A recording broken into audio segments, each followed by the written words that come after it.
This is in no way my attempt to justify my comic book obsession. And this story, I really, really like. Artwork, the storytelling.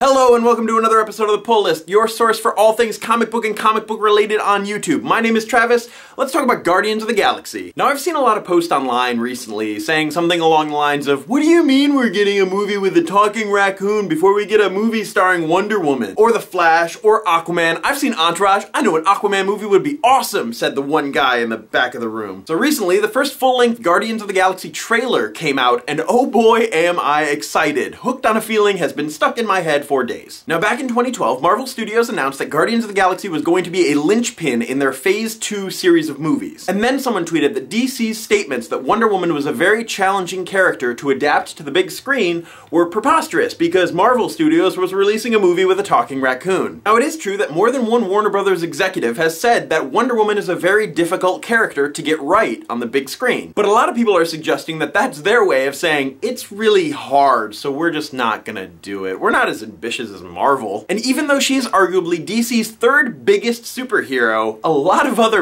obscure Marvel characters have already gotten their own solo movie. Elektra, Punisher, Blade, the aforementioned Guardians of the Galaxy are getting a movie before Wonder Woman. Howard the Duck had a movie back in 1986, I mean, come on. And I've heard a lot of people complaining that Black Widow needs a solo movie, especially since the success of The Avengers. You know, the biggest superhero box office hit of all time. But to be fair, there was a Black Widow film in development back in 2004, but because of the way that Elektra and Catwoman sort of just tanked at the box office, they decided to hold off on it. And yes, I know Wonder Woman is supposed to be in the Batman vs. Superman movie, but the fact that she hasn't had her own live-action solo movie just doesn't make a lot of sense. She has a well-developed backstory, she has brilliant villains, she's a very complex character, and she is immediately recognizable. She has everything she needs to make a fantastic superhero movie just by herself. So why doesn't she have one yet? My only conclusion is that DC is worried that they'll tell a story that casts Diana or the Amazons in the wrong light, and that would hurt the brand. And they probably think it's better to just not tell the story at all than to tell a bad or negative story. Nobody wants another Halle Berry Catwoman incident. But let's get back to Guardians. Everyone who I've talked to about the trailer already has loved it. Even my brother, who has never read a comic book in his entire life. Seriously, he loves the Walking Dead television show. I gave him the first trade of the comic. He hasn't read it. He loves the Dexter television show. I gave him the first 2 issues of the comic series. He hasn't read them.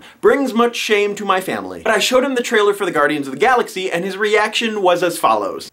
Is this for real? Yeah, it's based off the Guardians of the Galaxy comic series. Oh, I'm pumped. I love Chris Pratt. And that's great news because my worry was that the Guardians of the Galaxy movie was not going to transcend to non-comic book readers. I was worried that people who didn't already know the characters or have a connection with them through the comics were not going to be interested in seeing a movie about a warrior tree and a talking raccoon. At least not enough to fill the theaters like Iron Man. Lots of superheroes had huge fan bases before their movies even hit the big screen. Batman, Spider-Man, Superman, even Iron Man. Fans of those characters went to see those movies. And Guardians has always had a small but rabid fan base, but I think they did an incredible job with this trailer and the tone of the movie and the way that they're pitching the movie to people who have no idea who these guys are. The thing people will need to understand is that you have to see this movie if you want to understand everything that's going to happen in Avengers 2. And I really hope they're able to drive that point home even further for the people who are still unsure about going to see this movie. So let me know in the comments down below, are you familiar with Guardians of the Galaxy at all? Are you excited for their big screen debut? And if you've never read anything Guardians-wise, what do you think of the trailer? Are you gonna go see the movie? But that's all for me in this episode of The Pull List. Thank you for helping fuel my comic book obsession. You will see me tomorrow.